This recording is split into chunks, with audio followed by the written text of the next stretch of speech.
ময়দানে খেলা দেওয়ার জন্য আমি সবার পক্ষ থেকে আন্তরিকভাবে শুভেচ্ছা জানাই যে নীলফামারী কিংস বসুন্ধরা কিংসকে। এখানে অনেক ভালো খেলা হয় এবং আরও ভালো খেলা যেন হয় সেজন্য আমরা প্রত্যাশা করি।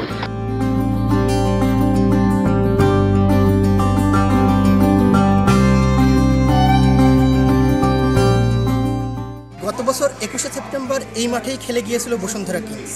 মালদ্বীপের চ্যাম্পিয়ন ক্লাব নিউ রেডিয়েন্টের সঙ্গে সেই ম্যাচে 4-1 গোলে জিতেছিল বসুন্ধরা। আবারও বসুন্ধরা কিংস এসেছে তাদের হোম ভেন্যুতে। এবার তাদের প্রতিপক্ষ প্রিমিয়ার লিগ চ্যাম্পিয়ন আবাহনী। আজ বিকেল 3টায় মুখোমুখি হবে স্বাধীনতা কাপের চ্যাম্পিয়ন বসুন্ধরা কিংস এবং প্রিমিয়ার লিগের চ্যাম্পিয়ন আবাহনী। পুরো ফুটবল স্টেডিয়াম প্রস্তুত, স্টেডিয়াম ভেন্যু প্রস্তুত, নীলফামারীবাসী দর্শকেরাও প্রস্তুত এই আকর্ষণীয় জমজমাট লড়াই দেখতে। বদিউজ্জামান মিলন, শেখ কামাল স্টেডিয়াম, নীলফামারী, প্রথম আলো।